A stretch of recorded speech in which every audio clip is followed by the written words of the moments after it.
Hi, everyone. It's Fiona here. Welcome back to the Vedic Astrology podcast.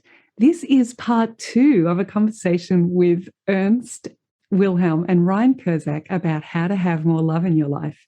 The thing is, as soon as I pressed record, everyone started speaking right where we were, and there was no time to introduce the topic. So I'm just here to welcome you back to part 2. I hope you enjoy this conversation between Ernst Wilhelm, Ryan Kurczak, and myself about how to have more love in your life.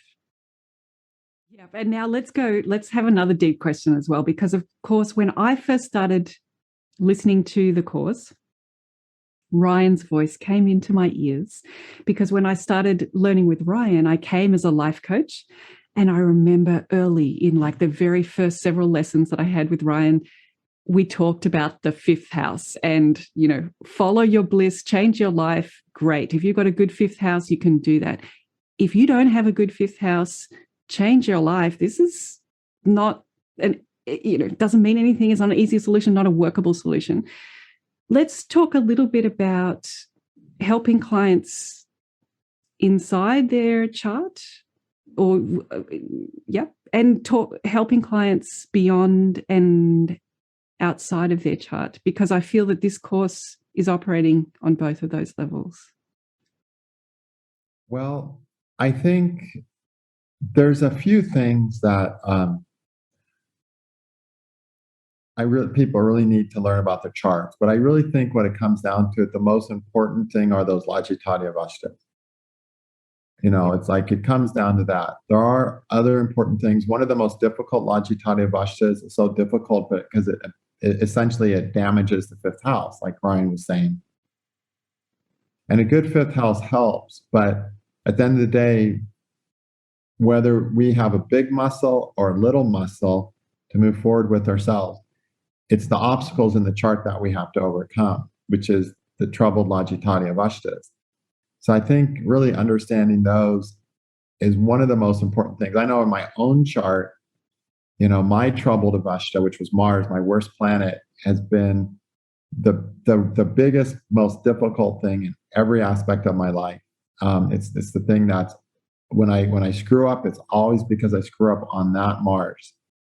And I've had to spend just literally years, like day and day, just this mantra of restructuring how I was using that Mars. And because when it came to that Mars part of the battle, the journey, I guess to say, that's where I would throw in the towel, or where I'd stop doing what I know was right for me. Because essentially, what the troubled Avasthas do is they stop us from living the life that's actually right for us. And it's the road, the roadblock. We're going from Sun to Jupiter, and then we're going to finish up at Saturn. Getting to Saturn's easy. We're just going to die one day, okay? But we have to make an effort to get from Sun to Jupiter. And we got Sun, Moon, Mercury, Venus, Mars, and Jupiter. We have to go through all these planets to really succeed greatly with any fulfillment in our lives. The planet that's the worst of Avasthas is where we get off the right train and we get on the wrong train. Real quick, Ernst, I don't mean to cut you off here, but we know what the Lajjitaadi Avasthas are because, well, we spend a lot of time looking at them. But it might be good if you're able to just take a moment to kind of give an idea or an explanation of what exactly is going on there. I'm going to link it to your experience of the 5th house. So 10th house is karma, right? It's our actions we take. It's the most important actions we take. The 5th house is the 8th house from the 10th house. It's the house where we can change our actions, basically. It's the house that changes our actions. What does that? Our increasing creativity, our greater self-awareness. These are all things that cause us to change our actions. Our aha experiences are what causes to change our actions. Now, people want to change their charts. Now, how it works is life manifests in accordance with the 5 elements. But first, we have the ether element. And the ether element is the space. We all share the same space of planet Earth. Okay? Some of us are born in Mexico, some in America, some in India, some in Africa. The space that surrounds you is your ether element. All the possibilities in your life are based on that space. you don't get to change that space. You don't just get to go to another solar system. No matter how many fantasy novels you read, you're not going to wake up in a world of magic and dragons. It's just not going to happen, right? So we can't change the space. Okay, now within the space, there's the air element. The air element's responsibility is to create change. That's what its responsibility is. So it's on the level of the air element that we can actually make change. We can't make change on the level of any other element. After the element, we have the fire element, then the water element, and then the earth element. We can't change those. All we can change is the air element, which is where we go in that space, okay? We're moving around, like we're in a room. What part of the room am I going to go into? Now, the planets are literally manifesting along this level. One planet is saying, all right, this is the realm of possibility. Another planet saying, I'm going to push you around this room. I'm going to move you around this room. Another planet saying, I'm going to go for what's in this part of the room. I'm going to make an effort towards what's in this part of the room. But I only am this smart. I only have this much willpower.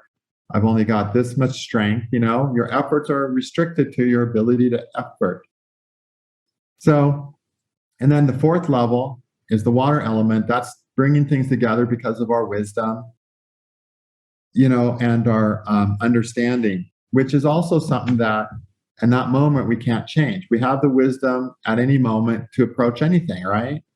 We can't just say, hey, wait a minute, this moment, put this moment on pause, let me go study more and address this moment. You know what I mean? At any moment, we're dependent on the wisdom we have at that moment to bring something together to a good package. So the only element that has an aspect, the only element whose responsibility is to create change is the air element. So in our charts, if we want to change anything in our chart, all we can change is the air element. And the air element Avasthas are the Lajjitaadi Avasthas. Those are the Avasthas we can actually change. We can't change our Shayanadi Avasthas. We can't change our Dipadi Avasthas, which are the circumstances. We can't change our Baladi Avasthas. We can't change our Jagaradadi Avasthas. But we can change our Lajjitaadi Avasthas. Now, the Lajjitaadi Avasthas determine what part of the room we go to. If we have a bad Lajjitaadi Avastha that says love is being starved, it's going to run to the part of the room where all the selfish people are. And then it's going to make an effort, fire element, to get fulfilled. It's going to be fulfilled on the level of water element. But how fulfilled can you be when you're dealing with selfish people, right? And then it's going to end up with some outcome, which is the earth element. The outcome's going to suck. The outcomes with selfish people suck. Okay. But if a person changes their Lajjitaadi Avasthas and they heal that wound that says love is being around the selfish person to love is being cared for, and they go to the part of the room where there's caring people as a result, where that Avastha now pulls them into the part of the room where there's nice people, then their fire element, their water element, their earth element is going to give something nice because they're in a part of the room that actually has nice things. It's kind of like the difference between living in a war-torn African country in America. If you can just get to America, everything in your life is going to be better if you live in one of those really countries where your kids are shooting at each other at the age of 12, right? You know, if you can just get your ass to America, you're going to do so much better. You just need to make this change and go to a different room. We need to go to different rooms in our own psychology. So, Ernst, it's so fascinating what you're saying there. It's a bit of a tangent, but you've linked Lajjitaadi Avasthas with the element of air. Could you link the other Avasthas to the elements? I don't know. I figure that's something you all should do pretty easily. But I'll let you guys think about that and work it on yourselves. It's not hard. I've given you one. If you know one, it's not hard to figure out the rest. All right. Let's see what you guys come up with. Maybe we'll talk about that another time. All right. We've got some homework. Excellent. Homework. Okay. Yeah. So we can change. And what can we change? We can change one thing, and that's our habit. All the Lajjitaadi Avasthas are our habits. Are we in the habit of pursuing love with this idea and this kind of love? Or are we in the habit of pursuing love with this idea and this kind of love?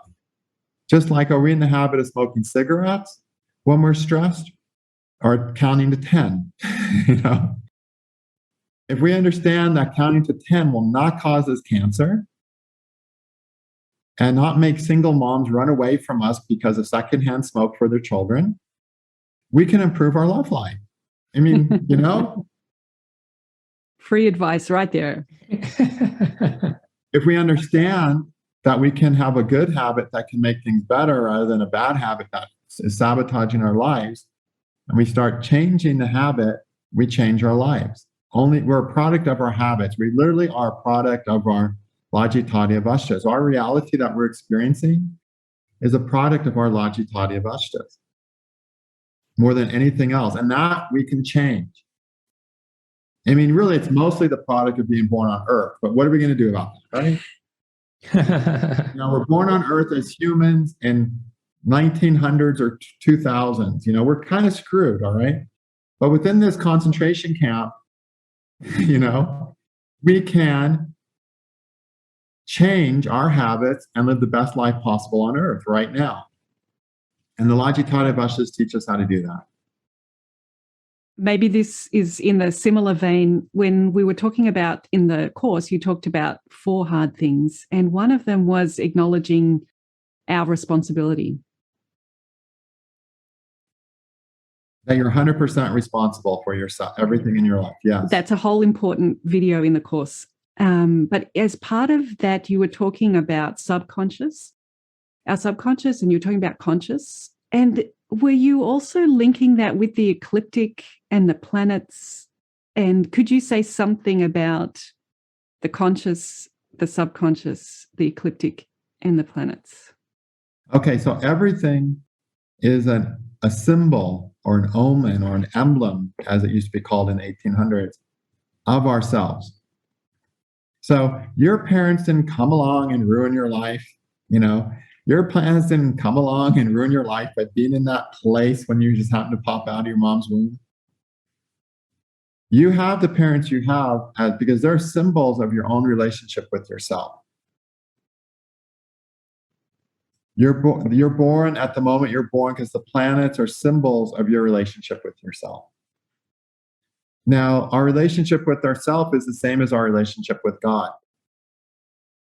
So when we say we're here to have a good relationship with ourselves, we're saying we're here to have a good relationship with God. And how far we've come along that journey is symbolized by our parents. If we had parents that sexually abused us, that means we have a sexually abusive relationship with ourselves. And therefore, we had parents who sexually abused us. That's a heavy thing to acknowledge, but we have to take all responsibility. If we don't take 100% responsibility, we are victims. So imagine a person who can have such a bad relationship with themselves that the symbol to demonstrate that was being sexually abused at the age of 1. That person has a lot of love to give themselves. They have to work on their relationship with themselves harder than average. And we know that because this is their symbol. So whatever our trauma is, we need to recognize that the victimizers, you know, the predators, whatever you want to call them, they're just symbols of how our own relationship with ourselves, and we need to heal that. And it's very painful and difficult to do, but we can't fuck around and be politically correct, you know? It is all about ourselves. There's only one person in every room, and that's you. Yeah. And everything else is a symbol. If someone loves you and gives you kindness and warmth, it's a symbol of your kindness and warmth that you give to yourself. How do you keep that symbol? Continue loving yourself. When we love ourselves, when we treat ourselves well, we naturally treat others well. You know, we treat others the way we treat themselves. People who've been sexually abused are sexually abusive to others. In some way, they may not tie them up, they might not grab them and just do it, but they will be sexually controlling. They will have sex when they want to and ignore the person the rest of the other time. You know, it's like whatever our relationship is with ourselves, we ultimately relate to others that way. You know, Christ said, Love yourself and then love your neighbor as yourself, right? It's the only way it works. Yeah, 100% responsibility for everything that happened. Everything is a symbol of that, showing us what we need to heal. If we have been sexually abused, if a person's been sexually abused, they need to heal a very abusive relationship with themselves. And you'll see people have been sexually abused, the things they do to themselves, right? The things they do to themselves throughout their lives. Like they sabotage themselves, they hinder themselves. They hurt themselves every step of the way, it seems sometimes, you know? It's important not to blame our parents because we're born into that family because of our relationship with ourselves. And we need to focus on healing that. As we heal that, we forgive the victimizers as well as a natural part of that healing. So we're not healed if we're still haven't forgiven the victimizer. And that's an insane thing of how important forgiveness is. You would think, oh, I'm just going to shoot that bastard no matter what, you know? But we realize that there's no victimizers, and naturally there's a natural forgiveness for the victimizer when we heal ourselves. Yeah, it's very profound, the content of this course, and it's very profound recognizing the violence that's happening on all levels. So it's easy to imagine that violence on the child, but there's a lot of actors that we're employing in our drama to cause us violence as well. And that's a violent act to ask someone else to inflict that kind of stuff on you. So yeah, it's really intense. See, there's no innocent personalities born. There's no, there's innocent bodies. A baby's body is innocent, but its consciousness is not innocent. So when the baby's born, the body has to be taught what its consciousness knows. How does it get that? And it gets that from the experiences, the loving and unloving experiences it gets. It's teaching its body what's in its consciousness, actually, That's why we have to go through this abuse cycle. We have to impregnate this new body, this innocent meat suit with the programming of our consciousness through experiences that impact on the meat suit. That happen through the eyes, ears, nose, everything we take in through the senses. When we get abused, it happens through our senses, right? We see it, hear it, smell it, taste it, and so on.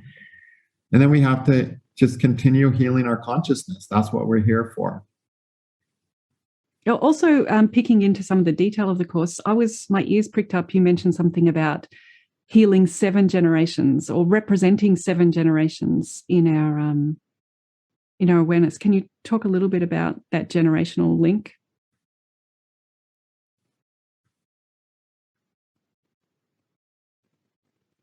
We're influenced by 7 generations of ancestors.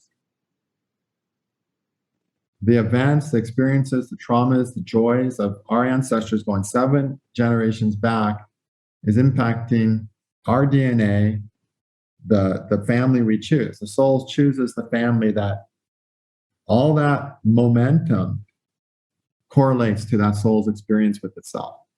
The consciousness with that soul is relating to itself. That developing consciousness.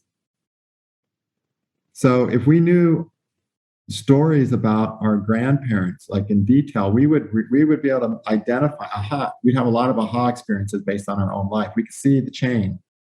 Every once in a while, somebody knows a few things about their grandparents. It's the same as if you get a past life reading. If you get a past life reading, you go, oh, I can totally see the connection. You know what I mean? It's the same thing when you start looking at the stories of your grandparents and your great-great-parents going back 7 generations. When you change a habit in your life, when you change when you're bad avasthas that's not working into an avastha that is working, you've just supported 7 generations of beings. So it's the most unselfish thing you can do is to reprogram your bad avasthas into working avasthas. And it's an energetic effect. It doesn't mean that if you had your kids and then you fix your bad avasthas, that those kids aren't going to benefit from it. No, the minute you change it, it goes through the timeline. So then the thought comes, what's going to happen when we're all healed and these Avasthas still show up in people's charts, right? Planets are going to go creating those Avasthas forever. So I think the Avasthas are going to mean something different in different ages. I think, in 400, AD, in the middle of the Kali Yuga time, again, Sri Yukteswar's calculation of that, not the one that we see floating around most of India.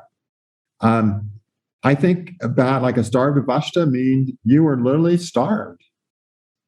If you had an ashamed Avastha and you grew up in Asia, something happened that your entire family was shunned. If you were born in the West, something happened that you were shunned, or no one wanted to do anything with you. Like really on a concrete material level, you're experiencing these Avasthas.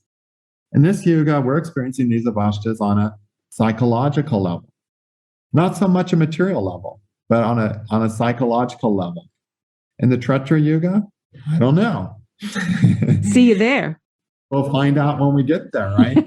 But I could probably make some guesses, but I don't know if there's any validity to it, but I think we should probably talk about other things today rather than guesswork. And that's over 2,000 years away. I don't usually try to predict out more than 2 or 3 years in advance. Can I dig into some more nitty-gritty questions, which I'm sure that Ryan will be able to contribute as well? We talked about the sun, finding your true calling, finding your true self. And you mentioned being a defined life path or an undefined life path. Yeah. Do you want to say something? Can you tell us a little bit more? Let's have some insider secrets to that one. Okay. So the first thing is that all of us have an essence of who we are, and that in astrology is symbolized by the sun.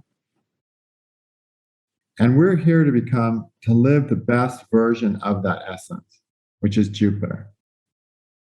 Once we succeed in that, we've succeeded in what we're here to do. And then we can step onto the Saturn boat and go to the other world, okay? Very happily, without sorrow.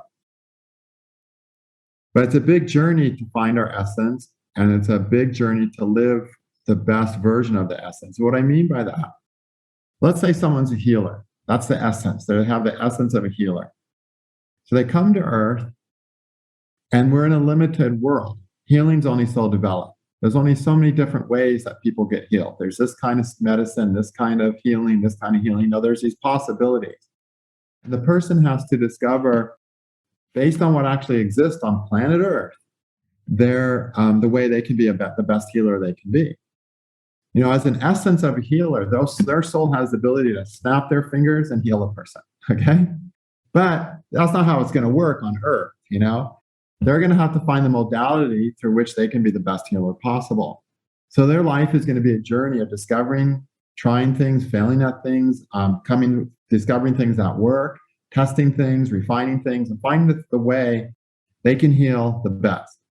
Okay, that they can be the best healer they can be. So whatever our essence is, we're here on a journey to discover the best use of that essence, okay? In a very limited world called planet Earth, okay?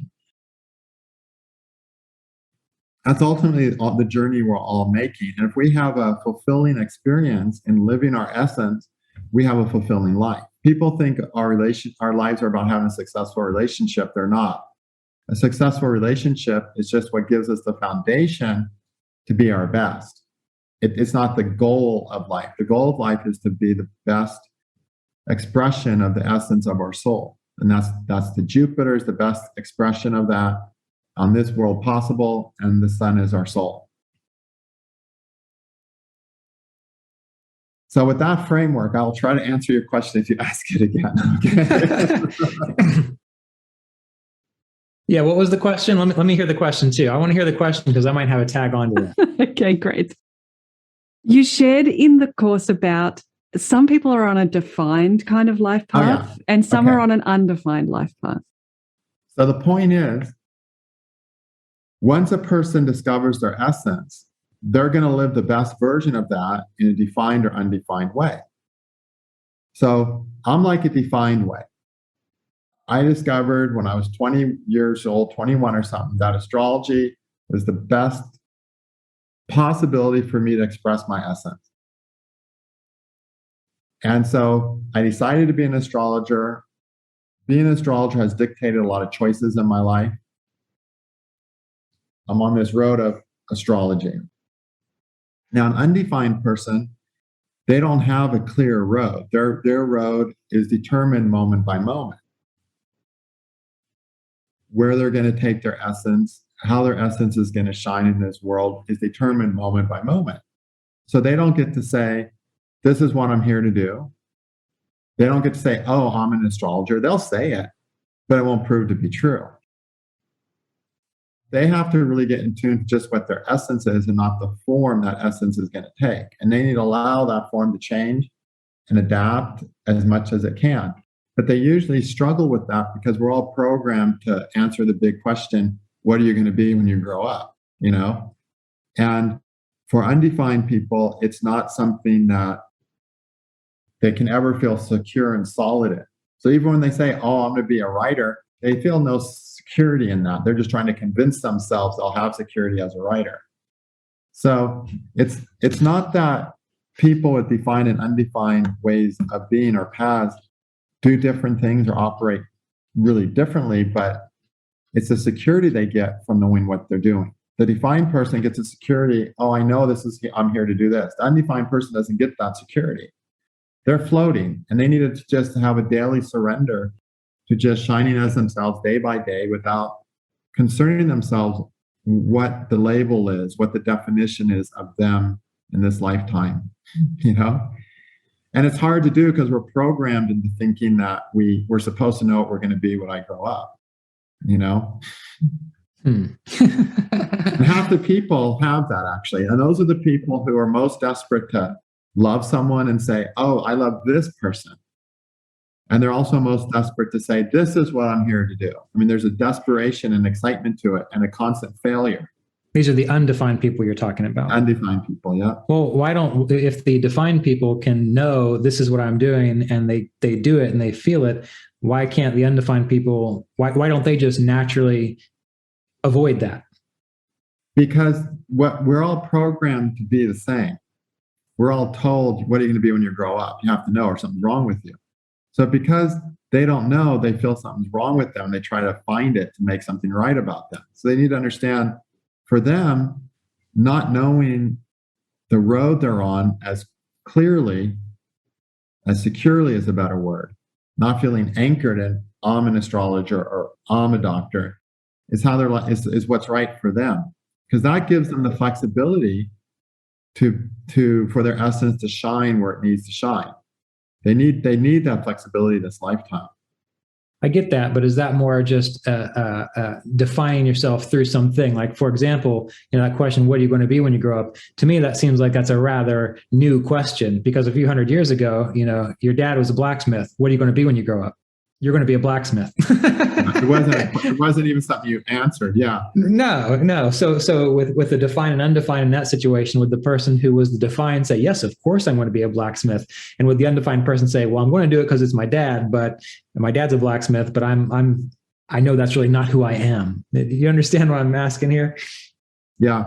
Yeah. We're in a different age now where there's a greater need for the internal parts of ourselves to express externally than there used to be. In the dark ages, the need was to survive materially. So if your dad had a black ship's loss, the best probability of you surviving materially was to take over his business. It was guaranteed. Yeah. But now we're not living to survive. We're living to be more, The suicide rate's insane these days because people need to be, not survive. People with good jobs kill themselves. People with good jobs didn't kill themselves back in the old days, You know what I mean? Right. People who had houses didn't kill themselves in the old days. Their survival needs were met and they were good. But now we have a need of the internal finding a more individual and unique expression. And if that need is not fulfilled, people don't feel a reason to live here. We die of that kind of hunger.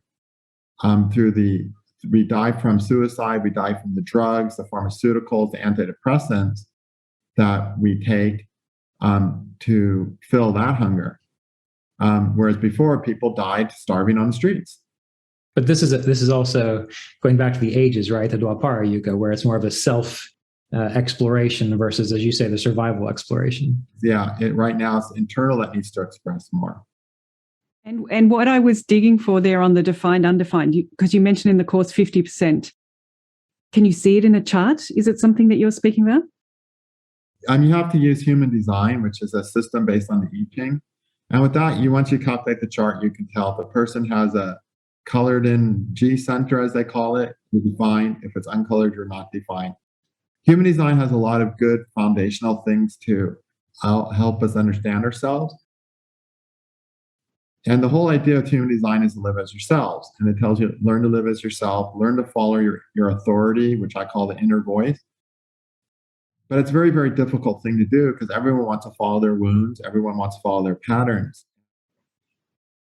I actually developed a course on that. I'm just finishing up now on the Lajjitaadi Avasthas, the third course on those, that really talks about how we have habits attached to the different planets that keep us from following our authority. So our authority, our inner voice will say, do this, but we have a habit indicated by a troubled Avastha that we override our inner voice with. So with the material from that course, if a person learns to listen to their inner voice when they're and understand the mechanism of why they're not because of their troubled Lajjitaadi Avasthas planet, they'll live their human designs without knowing their human design exists. So you don't need to know your human design to live it.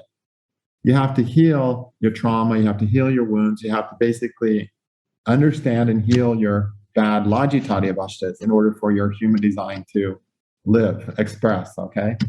So I find it's really hard for people to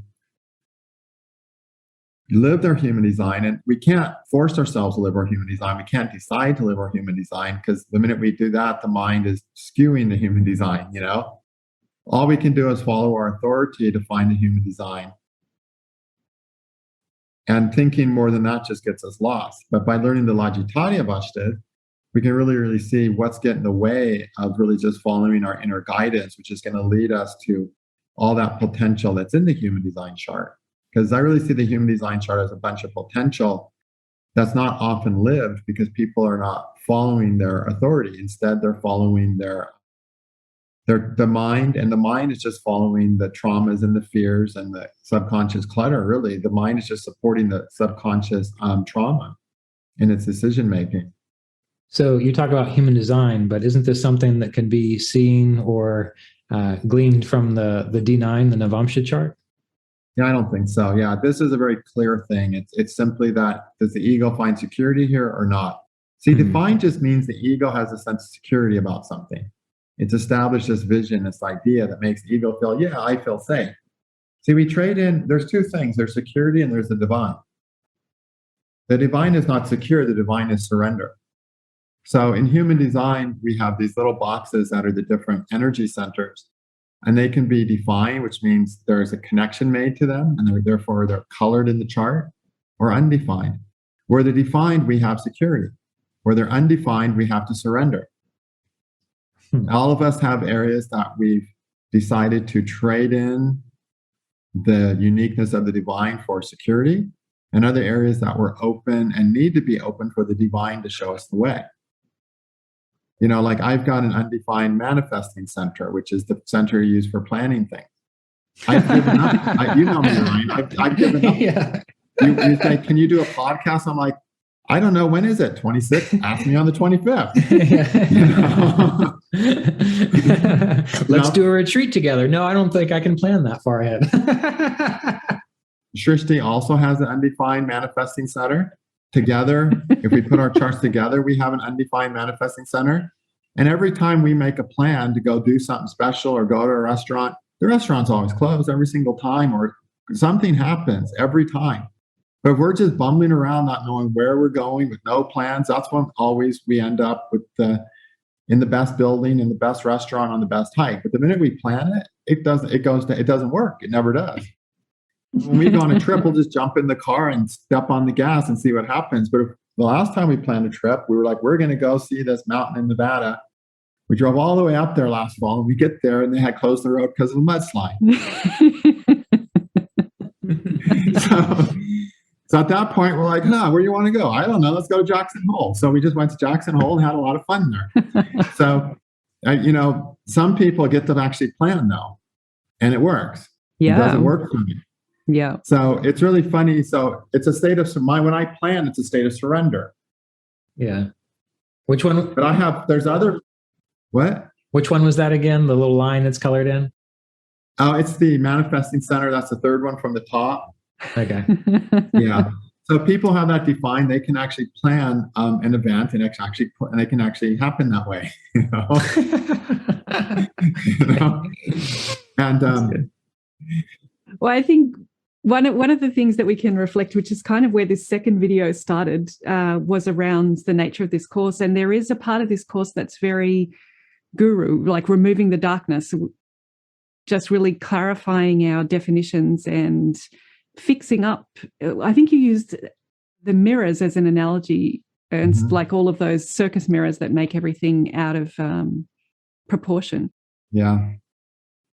But towards the end, you also talk about, and I guess this is the benefit of when the light removes the darkness, is that there can be miraculous, very speedy transformations of things as well, because once we see through the pattern, in some ways it can lose its effect. And in that conversation, you talked about 28 days and a lunar cycle, and I just wondered if you could share a little bit more about how that relates to these, like miraculous moments of clarity and change. Well, I think the way life works is that it's basically all about dams breaking. And dams break the more water's behind them. So as we go through our life and we're growing and growing and growing, the dam, the river is building up behind the dam. It builds up. Every bit of wisdom, every bit of understanding we get builds up until finally the dam breaks. And when the dam breaks, it's overnight. And all of a sudden the dam breaks and the river is flowing down life, which means you have a breakthrough and you're flowing down your life all of a sudden in a way that you couldn't expect it. It's amazing to me that I find within a matter of a lunar month of understanding something, it happens in that lunar month. It's like when you get the 100% breakthrough where the dam's actually breaking, not just another insight, not another couple gallons of water to put into the lake behind the dam. But I'm saying when that dam breaks, within a lunar month, within that lunar month cycle, you get the miracle. I'll give you an example of my life. So it has nothing to do with love exactly, but it has to do with this understanding. So I noticed that when I got married, I wasn't really in a financial place to get married because I'd been out of the country for 2 years. And when I came back, my practice was like pretty much gone, right? And my teaching was gone. I was still doing ad readings, but all my students had moved out of that county. It was before the internet. I was doing live classes. There was no one around. I had to start all over.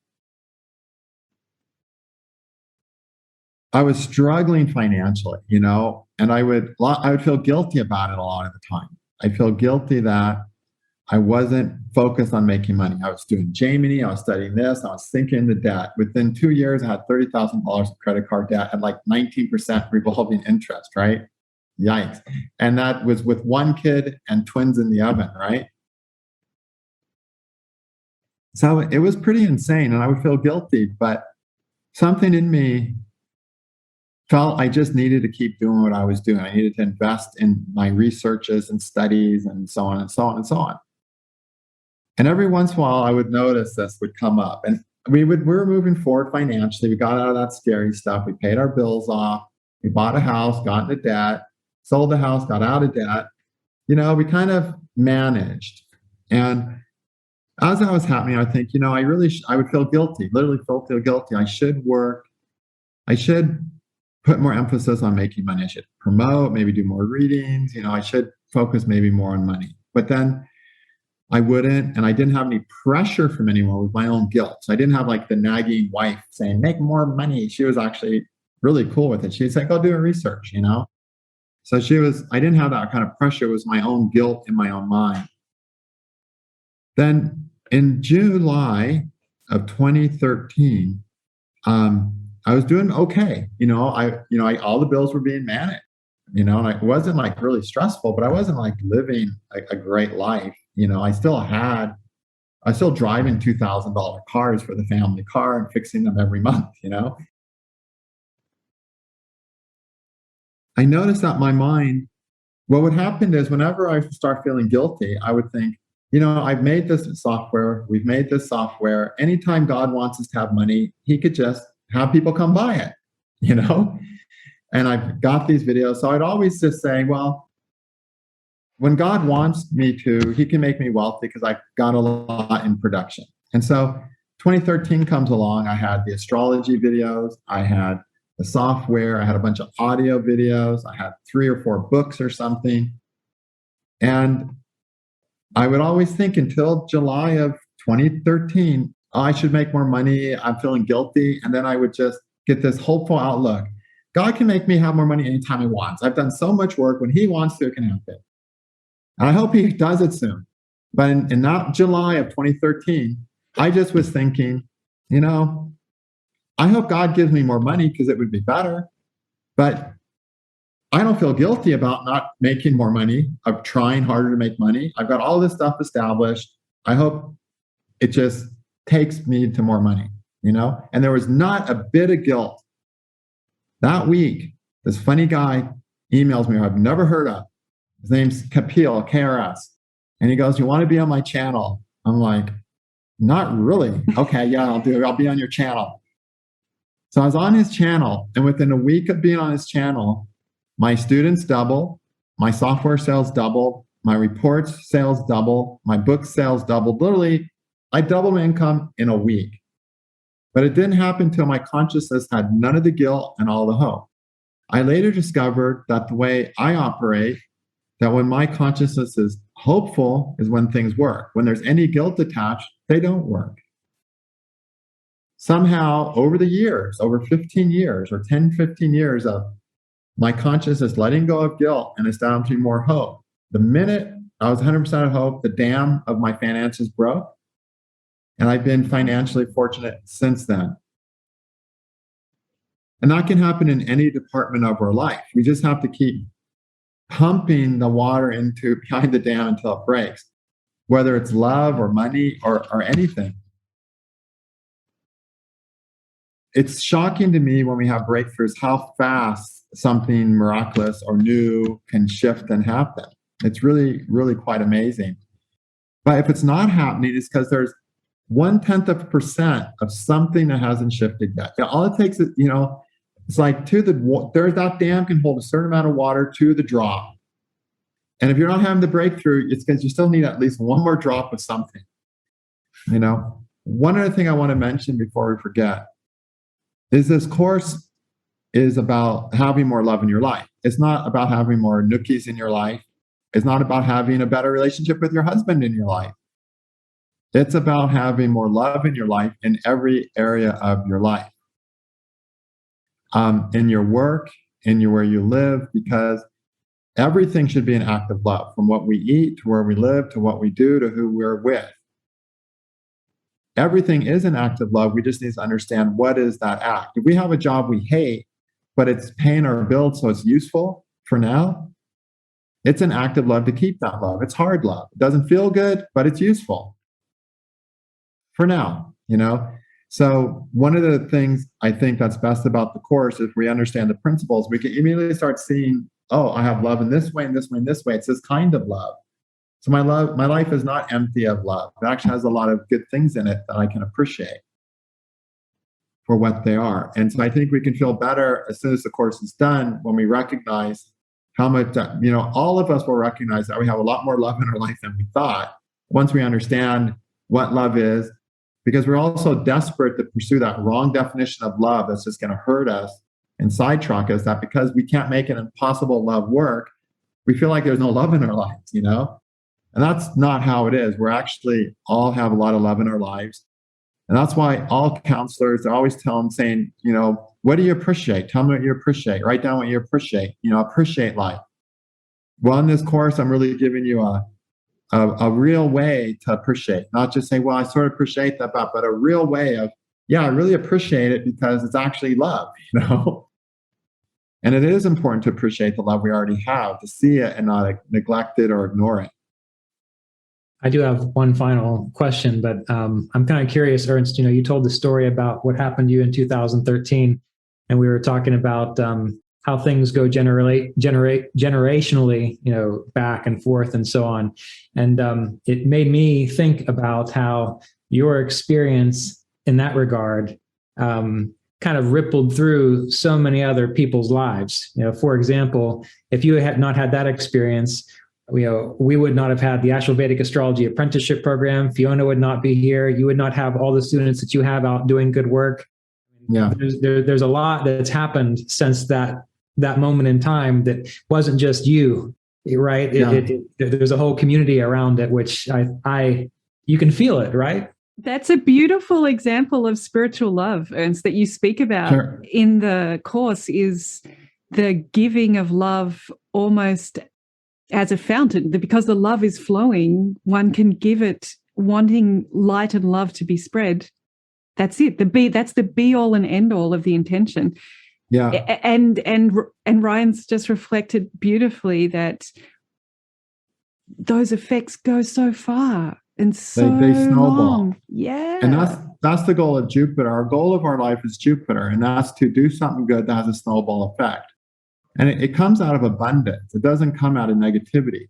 See, if back then I had thought, well, geez, what am I going to do to make more money? And I thought I hadn't come from a point of abundance. Instead, I went from a point of abundance of, wow, there's so many things I can discover, And I went with the abundance instead of the lack.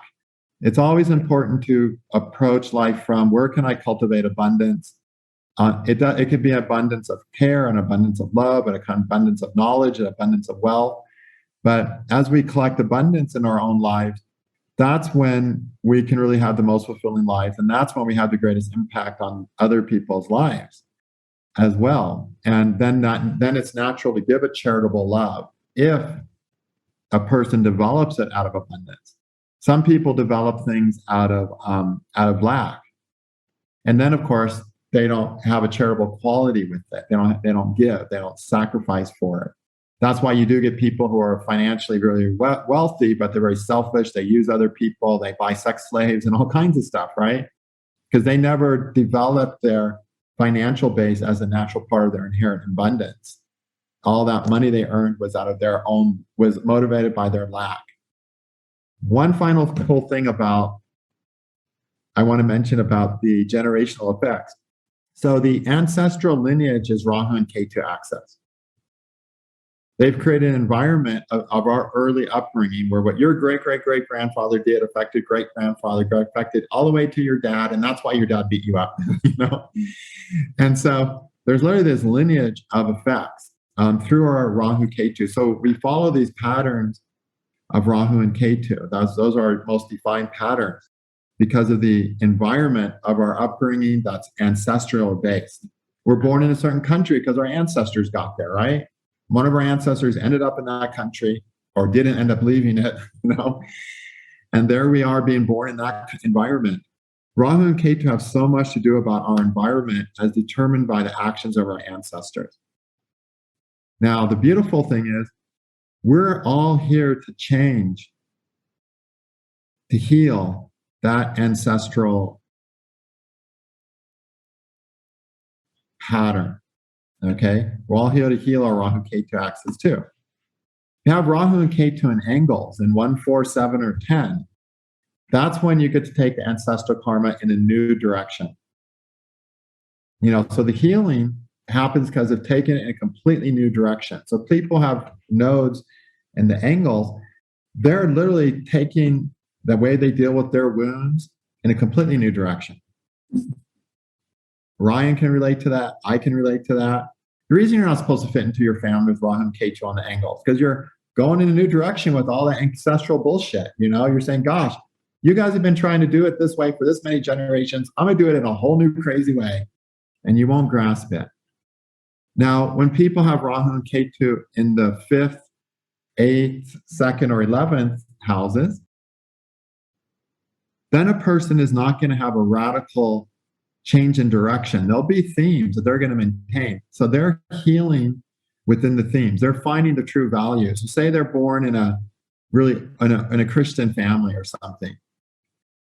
They're going to take Christian beliefs to a higher level that gives greater healing than their ancestors did with the same value system, perhaps, whatever. So you're not going to see as radical change in directions. You're going to see healing along the direction that's already been plotted by the ancestors.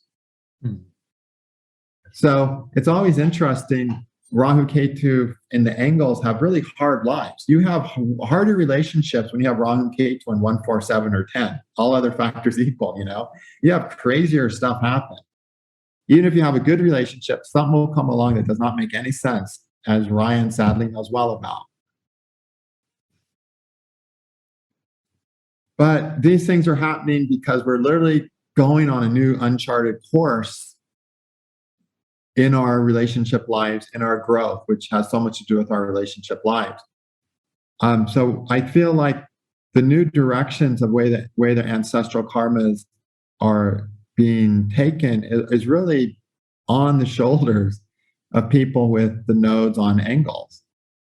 And it's something to really consider as a huge responsibility. That is hugely important, the development and growth we are making if you have this, because you're making the changes. You're the ones, Now in 3, 6, 9, and 12, those are nice positions. Those are generally what we call easier positions for Rahu and Ketu. You tend, all other factors equal, Rahu and Ketu in those places is going to cause you a lot less relationship trauma than in 1, 4, 7, and 10, okay? Where you have the most relationship trauma. And those people, I feel there's already been a lot of healing taking place, and they're just really here to rest up, to experience the essence of that and take that essence. So they just have to live, and there's a lot more momentum behind them to help them live a healthier life. It's easier to have Rahu and Ketu in those houses.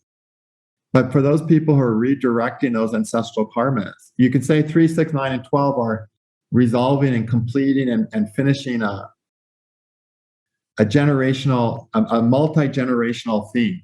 Okay, they're really just resolving that multi-generational theme. But when Rahu and Ketu are on angles, they're taking the ancestral theme, the patterns in a whole new direction. People with this have the most capacity to change that for good or bad, though, If with nodes on angles, if people, they can take their generation down a worse path as well. Now, in this age, luckily, we're taking them down. We're moving up. We're in ascending Yuga, which means, if you have Rahu and Ketu in angles, you're going to be taking your ancestral lineage in a healthier direction for them. So it's the one nice thing I could think to say as a word of solace to all people who have Rahu and Ketu on angles, because those are tough positions, Thank you so much for the time that you have spent today talking about love, how to have more love, looking at it through astrology and lots of other lenses as well. I really appreciate everything that you've contributed and given all of us listeners and viewers plenty to digest. And I do want to recommend to people listening and watching that they go and check out Ernst's course on his YouTube channel, Ernst Wilhelm, How to Have More Love in Your Life. It's a playlist. It's got about 19 videos in it. Whether you want to improve your experience of love for yourself, or whether as an astrologer you want that support with your clients, I can't recommend this course highly enough. So, well, thank you, Fiona. And that whole course is free on YouTube. I could have banked on that baby because it's a good course, but it's free. It's good. Yeah. Thank you guys so much. See you again sometime on the Vedic Astrology podcast. Definitely. Take care. Bye-bye. Bye, guys.